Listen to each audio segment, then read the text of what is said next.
Olá pessoal, bem-vindos à nossa aula sobre sexo e herança. Neste momento nós vamos discutir a respeito da determinação cromossômica do sexo em abelhas, ok? Vamos lá. Bom, aqui vocês estão vendo uma figura, e nesta figura aqui eu tenho um esquema de três indivíduos pertencentes a uma sociedade de abelhas, ok? Então aqui neste primeiro exemplo aqui, nós temos a rainha, ok? Esta rainha aqui, ela é um indivíduo totalmente fértil, ok? Aqui nós temos uma operária. Esta operária aqui, ela não é fértil, ela é estéril. Já a gente vai entender por quê. E aqui nós temos um zangão, ok? Este zangão, ele também é fértil, ok? A rainha, ela tem aproximadamente uns 20 milímetros de tamanho.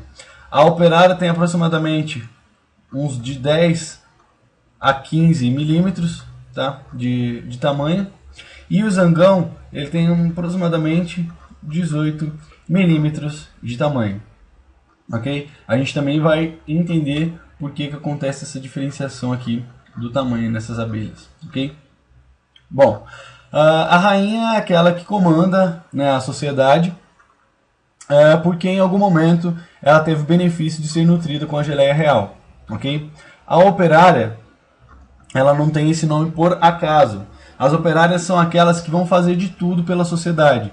São elas que protegem a sociedade, são elas que produzem o alimento, ela que produz a geleia real para a alimentação das abelhas. É ela quem vai defender a colmeia dela contra a invasão de outros predadores, por exemplo, no caso das vespas. São elas que atuam combatendo essas vespas. E ela é estéril, ela não se reproduz, justamente pelo fato dela não ter sido nutrido com geleia real. E o zangão, ele é um indivíduo fértil, tá? E ele é um indivíduo que vai se reproduzir com a rainha, tá?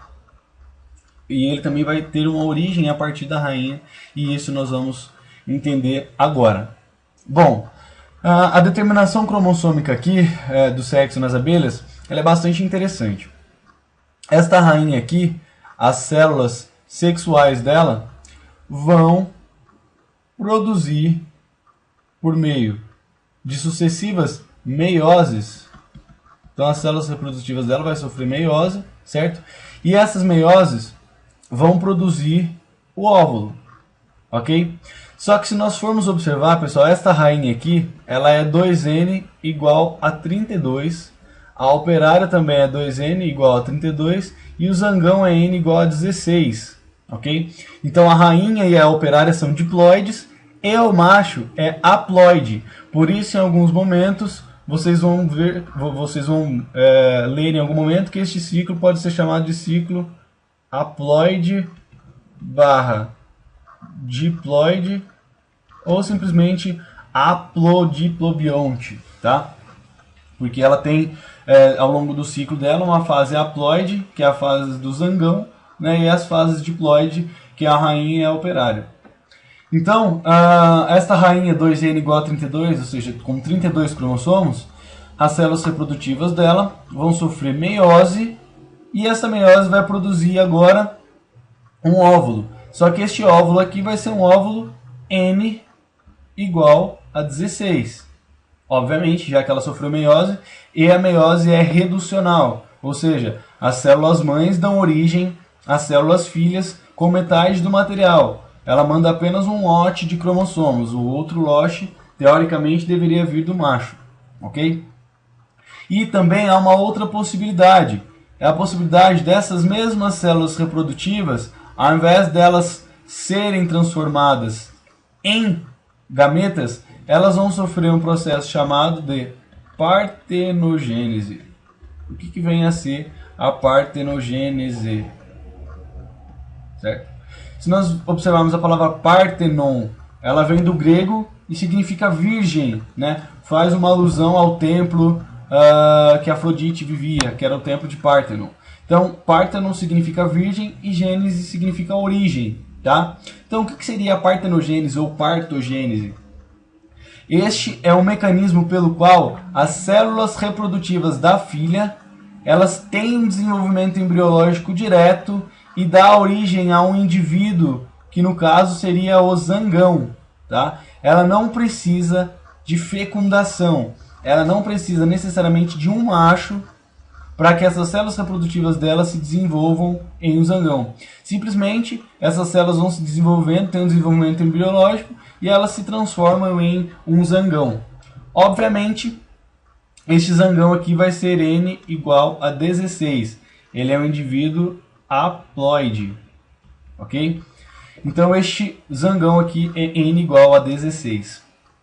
Este zangão aqui, uma vez que ele já atinge a maturidade sexual dele, as células reprodutivas dele, por meio de mitoses, tá? Porque se ele sofresse meiose, ela reduziria este número de cromossomos aqui ao meio, não sairia um indivíduo viável, tá? Então, por meio de mitoses, ele vai produzir espermatozoides, tá? Vou apresentar aqui com ESPTZ. Tá? Ele vai produzir os espermatozoides, e esses espermatozoides aqui, os espermatozoides dele aqui também são N igual a 16. Então eles vão fecundar este óvulo aqui. Quando eles fecundam este óvulo aqui, eles vão dar origem a um zigotinho lá, que vai se transformar em uma larva, 2N igual a 32. Ok? Esta larva, ela vai dar origem a rainhas e vai dar origem às operárias, né? Lembrando que ambas também são diploides, né? Elas apresentam dois lotes de cromossomos, um vindo do macho e um vindo da fêmea. Ok? O macho, ele é geneticamente idêntico à rainha. A rainha não necessariamente é geneticamente idêntica a ele, tá? Porque ela também tem os outros 16 cromossomos dela, mas pelo menos o macho é geneticamente idêntico à rainha, tá? E ele que enviou por meio de mitose gametas contendo 16 cromossomos que fecundou um óvulo e deu origem à larva, né, ao zigotinho à larva, que vai dar origem ou à rainha ou à operária, né? Na verdade, vai dar origem às duas, e a gente vai entender de que maneira essas larvas dão origem à rainha e às operárias. Então vamos imaginar que nós temos aqui a larva, certo? Então essa larva aqui, 2N igual a 32. E esta larva, ela vai dar origem ou à rainha, novamente aqui, a rainha 2N igual a 32, ou ela vai dar origem à operária, que também é 2N igual a 32. Só que como nós observamos ali em cima, a operária, ela tem aproximadamente de 10 a 15 milímetros de tamanho, e uma rainha, ela pode atingir até 20 milímetros ou mais de tamanho. E o zangão tem aproximadamente 18 milímetros. A diferença nesses dois processos, pessoal, é o seguinte. Até o terceiro dia de existência de rainhas e operárias, ambas são nutridas por geleia real, tá? Essa geleia real, ela apresenta uma grande quantidade de proteínas, gorduras e açúcares, né? Isto aqui são nutrientes. Eles vão favorecer o desenvolvimento desses indivíduos. Porém, a partir do terceiro dia, as operárias elas não recebem mais geleia real. Elas vão receber agora uma geleia comum. Esta geleia comum, ela não apresenta mais todas essas características. Ela vai apresentar basicamente mel, água e pólen. Ok? Essa geleia comum vai apresentar mel, água e pólen. Então, pelo menos ao longo dos próximos dias, somente as larvas que darão origem à rainha serão nutridas com geleia real, contendo proteínas, gorduras e açúcares. O interessante, pessoal, é o seguinte. Essa geleia real, ela é uma pasta amarelada, tá? Uma pasta amarelada, e ela é produzida, é uma secreção produzida pelas glândulas hipofaríngeas das operárias jovens, certo? Então eu tenho lá as operárias jovens, tá? Imagina uma operáriazinha lá, jovem, E essa operária, as glândulas hipofaríngeas dela, tá? As glândulas hipofaríngeas dela é que vai produzir essa geleia real. Como eu disse para vocês, essa geleia real tem uma grande concentração de proteínas, gorduras e açúcares. Desses nutrientes aqui, pessoal, essas proteínas são extremamente importantes, porque dessas proteínas tem uma proteína chamada proteína 57-KDA. KDA, na verdade, representa o tamanho que essa proteína tem, né, em kilodaltons. Tá? Então essa proteína 57-KDA, ela foi feito um experimento em laboratório numa universidade do Japão, e eles observaram o seguinte: eles observaram que esta proteína ela é extremamente importante para o desenvolvimento corporal, certo? E além dela aumentar o desenvolvimento corporal das rainhas, tá? Ela também aumenta o desenvolvimento dos ovários, certo? Se ela aumenta o desenvolvimento dos ovários, elas vão tornar as rainhas férteis, e as operárias que não estão sendo mais alimentadas, elas vão ser estéreis, ok?